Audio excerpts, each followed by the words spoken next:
الله لا إله إلا هو الحي القيوم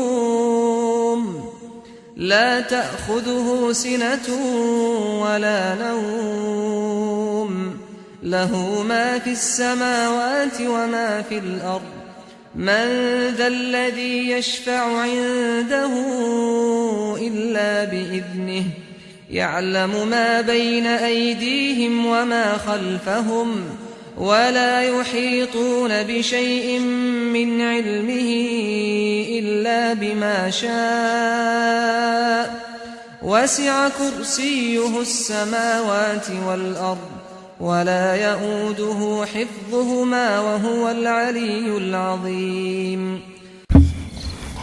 أعوذ بالله السميع العليم من الشيطان الرجيم. بسم الله الرحمن الرحيم.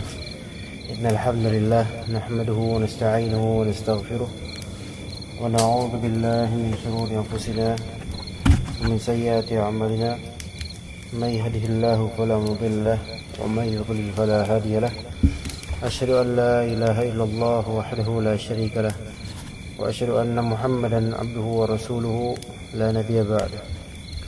اللهم أنت ربي لا إله إلا أنت خلقتني وأنا عبدك وأنا على عهدك ووعدك ما استطعت أعوذ بك من شر ما صنعت أبوء لك بنعمتك علي وأبوء بذنبي فاغفر لي فإنه لا يغفر الذنوب إلا أنت. Bismillahirrahmanirrahim. InsyaAllah kita lanjutkan kajian zikir, doa dan perbuatan yang insyaAllah dapat mengusir syaitan. Halaman ke-37 insyaAllah ta'ala, tentang doa al-istiftah, bahwasanya di dalamnya ada permohonan perlindungan kepada Allah dari syaitan. Ini adalah zikir yang keempat, zikir ucapan dan perbuatan yang keempat yang dapat mengusir syaitan ketika sholat. Ini zikir yang ucapan yang keempat. Disunahkan membaca al-istiftah bagi orang yang diuji dengan banyaknya gangguan waswas di dalam sholat. Tapi istiftah ini itu kalau misalnya disebut al-istiftah berarti di awal sholatnya. Ya, semoga Allah menyelamatkannya dari syaitan dan gangguannya. Yang pertama, Imam Ahmad meriwayatkan dari hadis Ibnu Mas'ud radhiyallahu anhu, anna an-nabiy sallallahu alaihi wasallam kana yata'awwadhu minasy syaithanir rajim min hamzihi wa nafthihi wa nafthihi. Qala wa hamzuhu al-mutah wa nafthuhu asy-syi'r wa nafthuhu al-kibriya. Bahwasanya Nabi SAW berlindung kepada Allah dari syaitan yang terkutuk, dari di sini hamznya, nafnya dan nafkhnya. Ada tiga hal. Kemudian dikatakan di sini, dan dia berkata, dan kemungkinan yang berkata di sini adalah Ibnu Mas'ud, wallahu a'lam. Hamz itu artinya adalah sihirnya. Waalaikumsalam. Hamz itu sihirnya syaitan. Naf itu adalah syairnya syaitan. Dan nafkh adalah kesombongannya syaitan. Jadi ada juga nafkh artinya kesombongan, ada juga naf artinya sihir. Syair. Berarti syaitan juga bisa membuat syair kekufuran. Bukan hal yang mustahil jika syaitan membuat syair. Iya. Dan nafkh adalah kesombongan. Semoga kita dijauhkan dari hal-hal itu. Terutama di sini kesombongan juga datang atau disebabkan pengomporan syaitan. Kedua, Abu Dawud meriwayatkan dari hadis Jabir bin Mut'im radhiyallahu anhu, annahu ra'a Rasulullah sallallahu alaihi wasallam yusalli salatan faqala, bahwasanya dia melihat Rasulullah sallallahu alaihi wasallam sedang salat, lalu beliau membaca Allahu akbar kabira, Allahu akbar kabira, walhamdulillahi katsira, walhamdulillahi katsira, walhamdulillahi katsira, wa subhanallahi bukrata wa asila itu sebanyak 3 kali. Allahu Akbar 2 kali, alhamdulillah katsira 3 kali, kemudian subhanallahi bukrata wa asila sekali, itu semua satu paket 3 kali ya. Baru setelah yang ketiga kalinya, setelah itu a'udzu billahi minasyaitani min nafthihi wa nafthihi wa hamzihi. Kalau tadi kan riwayat Imam Ahmad sebelumnya, riwayat Imam Ahmad simple, a'udzu billahi minasyaitonir rajim min nafthihi atau min hamzihi wa nafthihi wa nafthihi. Ala kulli hal itu semampunya kita aja. Kalau misalnya kita ingin a'udzu billahi minasyaitonir rajim min nafthihi wa nafthihi wa hamzihi dengan urutannya, imma yang pertama tadi, imma yang ini yang kedua. A'udzu billahi minasyaiton min nafthihi wa nafthihi wa hamzihi boleh. Baik. Jadi udah tadi Allahu akbar kabira, artinya Allah Maha besar. Allahu akbar kabira. Walhamdulillahi katsira, segala puji yang sebanyak-banyaknya. Katsira, sebanyak-banyaknya hanya bagi Allah, itu 3 kali. Kemudian subhanallahi bukrata wa asila sekali, itu maha suci Allah pada waktu di pagi hari dan petang, itu sebanyak 3 kali. Baik. A'udzu billahi minasyaiton, saya berlindung kepada Allah dari syaitan. Min nafthihi wa nafthihi wa hamzihi, dari kesombongannya, syairnya dan sihirnya. Di sini katakan perawi mengatakan nafsuhu, nafs adalah syairnya, nafkh adalah kesombongan, dan hamz adalah sihirnya. Ini riwayat Jabir bin Mut'im juga seperti itu. Maksudnya menafsirkan nafkh dan hamz. Kalau misalnya dalam ilmu hadis, kalau misalnya 2 seperti ini berarti apa? Hadis apa? Sahih, cuman enggak itu kalau misalnya dhaif ketemu dhaif. Ya ini adalah hadis ahad kan? Ahad terbagi menjadi berapa? 3. Apa aja? Lupa.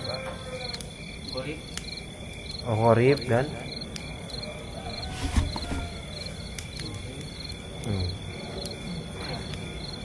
yang jawab itu yang belum pernah belajar di sini mustalah hadis. Yang mana yang udah belajar sini? La yanfa, ilmunya enggak bermanfaat.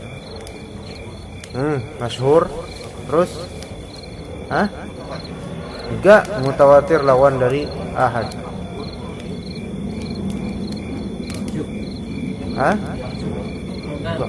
Marju, usul fikih.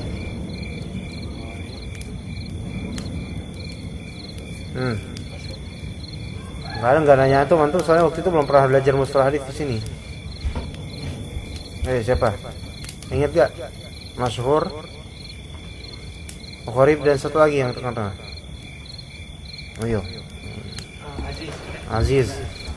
Yang jawab malah yang enggak pernah belajar di sini, gimana? Malu lah ini semuanya nih. Ya, masyhur, aziz dan gharib. Kalau misalnya gharib 1, aziz 2, masyhur 3 atau lebih selama tidak sampai derajat mutawatir. Baik, itu berarti ini kalau 2 kemungkinan aziz, kalau 2 sahabat. Entah kalau misalnya ada lagi yang lain dari sahabat yang meriwayatkannya. Wallahu a'lam. Sedangkan pada sebagian jalan-jalan hadis yang lain menurut Imam Ahmad, Allahumma inni a'udzubika minasyaitonir rajim min hamzihi wa nafthihi wa nafthihi. Ya Allah, sesungguhnya saya berlindung kepadamu dari syaitan yang terkutuk, dari sihirnya, kesombongannya dan syairnya. Baik, kemudian tadi udah itu istiftah ya di salat apapun. Boleh salat sunnah atau salat wajib. Ya, kalau misalnya antum mau mencukupkan a'udzubillahi minasyaitonir rajim min hamzihi wa nafthihi wa nafthihi, itu sudah cukup insyaallah. Ini disebut olehnya adalah doa istiftah. Ala kulli hal, sebenarnya bisa juga untuk ketika memang kesulitan untuk konsentrasi, ada syaitan yang mengganggunya, maka a'udzubillahi minasyaitonir rajim boleh, a'udzubillahi minasyaitonir rajim min hamzihi wa nafthihi boleh. Ya. Itu ketika dia kesulitan konsentrasi. Namun insyaallah nanti ada lebih detailnya, nanti ada di halaman 40 dan seterusnya. Kemudian memohon yang kelima, memohon perlindungan atau membaca ta'awudz dari syaitan ketika membaca Al-Qur'an. Terutama pada saat memulai membaca Al-Qur'an, sebelumnya dia membaca ta'awudz atau isti'adzah. Allah Subhanahu wa taala berfirman, "Fa idza qara'tal Qur'ana fasta'idz billahi minasy syaithanir rajim. Innahu laysa lahu sultanun 'alal ladzina amanu wa 'ala rabbihim yatawakkalun. Innama sultanuhu 'alal ladzina yatawallawnahu wal ladzina hum bihi musyrikun." Di sini fa idza qara'tal Qur'an fasta'idz billahi minasy syaithanir rajim. Apabila kamu membaca Al-Qur'an, fasta'idz billah, maka hendaklah kamu isti'adzah, meminta perlindungan kepada Allah dari apa? Minasyaitonir rajim. Ya, jadi adabnya, sunnahnya sebelum membaca Al-Qur'an, a'udzubillahi minasyaitonir rajim gitu. Sebelum membaca Al-Qur'an baca itu. Boleh juga nanti dia sambung, a'udzubillahi minasyaitonir rajim, bismillahirrahmanirrahim. Atau boleh juga sambungkan ke ayatnya, a'udzubillahi minasyaitonir rajim, bismillahirrahmanirrahim, wattini wazzaitun. Boleh. Ya. Atau dipisah-pisah, umumnya boleh. Semuanya boleh. Nah, innahu laysa lahu sultanun 'alal ladzina amanu wa 'ala rabbihim yatawakkalun. Sesungguhnya syaitan itu laysa lahu sultan, tidak memiliki kekuasaan 'alal ladzina amanu, atas orang-orang beriman. Jadi kalau misalnya kita bisa dikuasai oleh syaitan, mudah kesurupan, itu menunjukkan keimanannya agak kurang. Iya. Keimanannya agak kurang. Makanya yang perempuan itu lebih mudah nih. Yang perempuan lebih mudah untuk sampai kesurupan. Iya. Wa 'ala rabbihim yatawakkalun, dan tawakal pada Rabb-nya. Iya. Orang yang tawakalnya kurang, maka syaitan akan sangat mudah menguasainya. Dan penguasaan syaitan terhadap manusia tidak mesti dengan kesurupan fisik sampai getar, enggak mesti. Tetapi ketika dia kehilangan tawakal kemudian bergantung pada manusia, itu berarti dia telah dikuasai oleh syaitan. Ini hati-hati, bab tawakal ini tipis antara syirik dengan tawakal, antara syirik dengan tauhid. Tawakal, ketika seseorang bergantung pada manusia, ya benar-benar dia mengkiblatkan usahanya atau mengkiblatkan harapannya kepada manusia, maka syaitan itu sudah menguasai dia. Contohnya apa? Banyak contohnya. Apa contohnya? Ketika antum takut miskin, ya, kemudian mencari kerja, mencari nafkah, dan tidak ada di sana meminta kepada Allah, maka sebenarnya hari-hari masa kerja itu hari-hari syaitan telah menguasai kita. Itu serem loh. Itu maksudnya banyak orang terjebak, sehingga mereka mengalungkan harapan kepada manusia, kepada bosnya, kepada gajinya, kepada ini. Kayak ini terutama yang muda-muda yang insya Allah nanti bekerja, ketika kita mencari nafkah, jangan pernah menggantungkan kepada manusia tentang duit itu. Ya, tapi bertawakallah pada Allah, maksudnya benar-benar yakini, waalaikumsalam, bahwasanya kita ini berbuat seperti itu, ya, maksudnya beramal seperti mencari nafkah, yang memberikan rezeki adalah Allah. Ya, kemudian termasuk tawakal, meminta perlindungan kepada Allah Ta'ala dari gangguan syaitan, manusia ataupun jin. Iya, Pak Tasfin.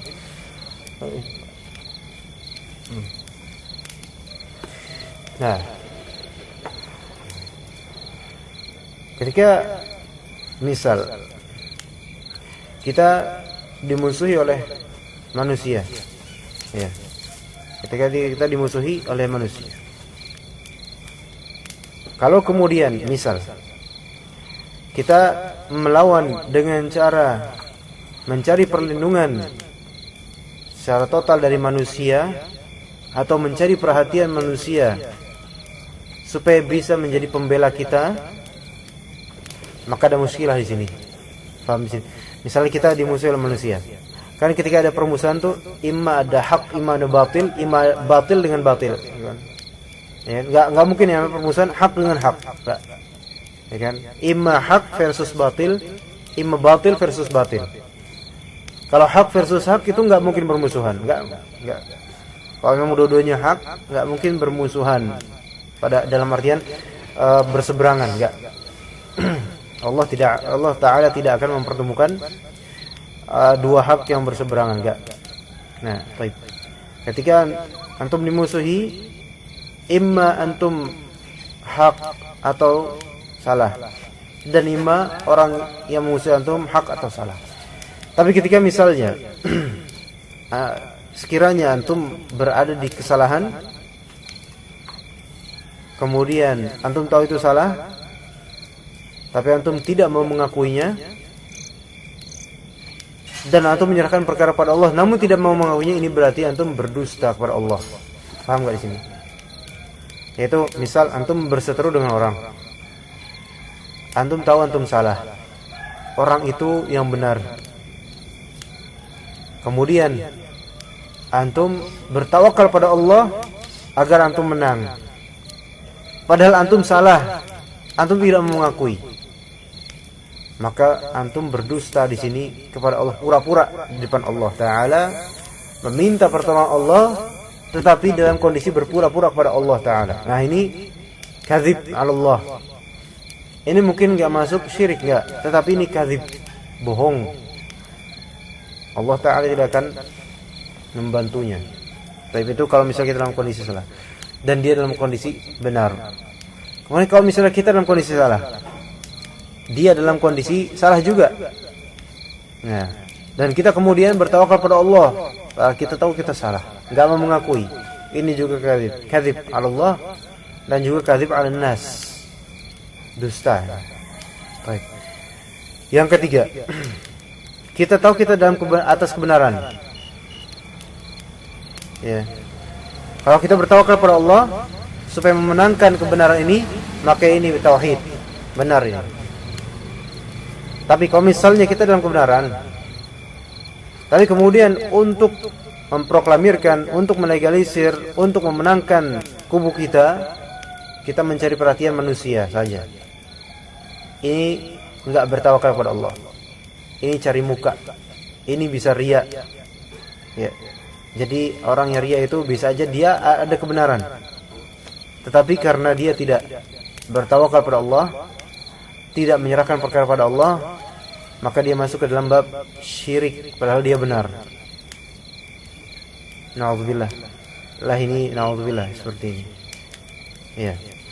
Nah, tadi berarti wa ala rabbihim yataqallun. Berarti syarat supaya tidak dikuasai oleh syaitan.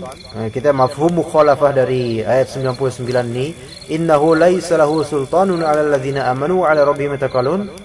Berarti kan dua karakter yang disebutkan di sini oleh Allah Ta'ala, dua karakter orang yang tidak disultankan oleh syaitan, yaitu beriman dan tawakal. Rukun, syarat-syarat. Dia harus punya keimanan dan dia harus tawakal dalam perkara itu. Dia memang misalnya dia tahu bahwasanya yang misalnya kan iman itu kan berarti percaya bahwasanya diantaranya Allah yang memberi rezekinya, enggak? Baik. Tetapi dalam perjalanannya dia tidak bertawakal pada Allah dalam mencari rezeki. Dia tahu rezeki itu Allah yang berikan, tapi dia tidak bertawakal. Maka syaitan memiliki sultan padanya. Gitu.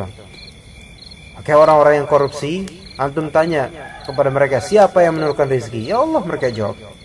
Tapi karena mereka nggak tawakal, maka mereka terjerumus dalam bab korupsi. Kenapa mereka bisa korupsi? Karena tidak tawakal dalam mencari rezeki. Gitu kan? Nah. Contoh lain. Yang memberikan kita ilmu itu sebenarnya siapa? Allah Ta'ala. Tapi kalau misalnya dalam perjalanan menuntut ilmu, kita tidak tawakal pada Allah, tidak menyerahkan bahwa saya inilah Allah Ta'ala yang memberikan saya, kemudian saya minta sama Allah, maka dia akan jadi apa? Sombong dengan ilmunya, tidak ikhlas dalam mencari ilmu. Nah, yang seperti ini syaitan punya enggak sultan atas dirinya? Punya. Syaitan merajai dia. Nah, berarti iman yaitu percaya, keimanan bahwasanya Allah lah yang menjadikan ini, menjadikan itu. Namun dalam perjalanannya hati kita juga harus terkait dengan Allah, yaitu sikap tawakal kita bagaimana. Sikap tawakal kita bagaimana? Ya.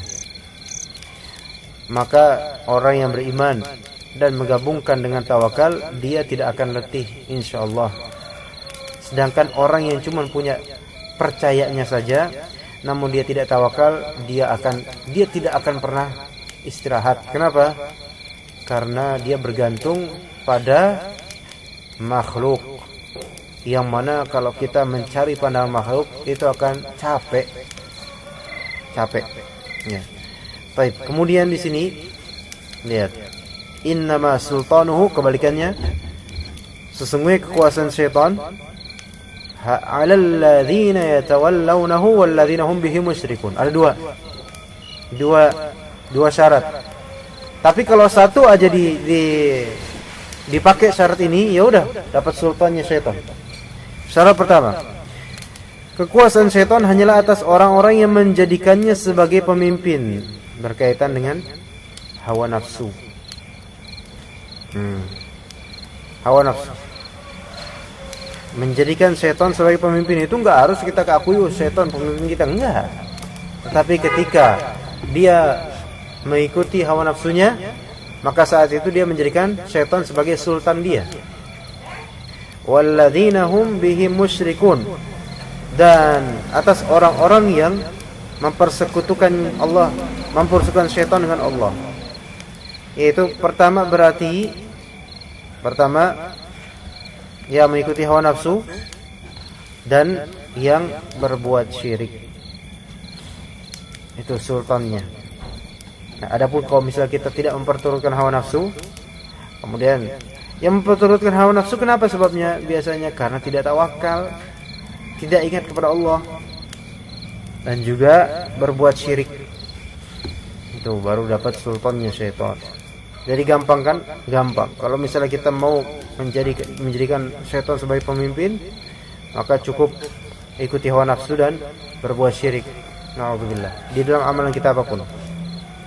Kemudian terakhir yang F, menoleh atau melirik di dalam sholat ternyata adalah dari syaitan. Melirik di sini, melirik tanpa hajat atau tanpa darurat. Ya. Imam Al-Bukhari meriwayatkan dari hadis Aisyah radhiyallahu anha, dia berkata, "Sa'altun Nabiy sallallahu alaihi wasallam 'an iltifati ar-rajuli fi as-shalah." Faqal huwa ikhtilasun yakhtalisuhu asy-syaitanu min salati ahadikum. Lihat, aku pernah bertanya kepada Nabi SAW tentang menolehnya seseorang di dalam salat. Maka beliau menjawab, huwa ikhtilas. Ikhtilas itu korupsi. Itu maknanya mukhtalis, korupsi. Itu adalah pencurian. Yakhtalisuhu syaitan. Syaitan mencuri salah seorang dari kalian dalam salatnya. Syaitan berusaha untuk membuat kita gagal fokus. Tidak hanya pada sholat, pada hal-hal kebaikan lainnya membuat kita gagal fokus sehingga berbelok-belok. Makanya kita selalu minta ihdinas siratal mustaqim. Karena itu untuk melawan syaitan itu. Jadi kalau misalnya kita sholat kemudian gagal fokus, ya menoleh kanan kiri, Melirik gini, itu ikhtilas yakhtalisu syaitan, dari syaitan ikhtilasnya. Kemudian tidak mesti mata atau kepala yang melihat, tapi pikiran. Kadang pikiran itu fokusnya kemana? Nah, itu syaitan juga. Iya. Nanti insyaallah akan ada pembahasannya di permasalahan sholat ini. Insyaallah besok akan kita bahas. Ya, juga dalam kajian, ketika seseorang gagal fokus, itu syaitan. Itu syaitan yang membuatnya. Baik dia gagal fokus, yaitu pikiran di kemana-mana, atau dia menemukan handphonenya kemudian dia melihat isinya yang di luar materi, atau hal-hal lain, juga tidur misalnya, atau ngobrol sama temannya padahal memang masih ada kajian. Itu semua ikhtilas yakhtalisu syaitan, kecuali kalau memang materi yang dikajikan itu materi sampah, baru nggak apa-apa kita berbicara di luar konteks. Ya, jadi itu aja untuk kajian zikir, doa dan perbuatan pengusir syaitan. Subhanakallahumma bihamdika asyhadu an la ilaha illa anta astaghfiruka wa atubu ilaik.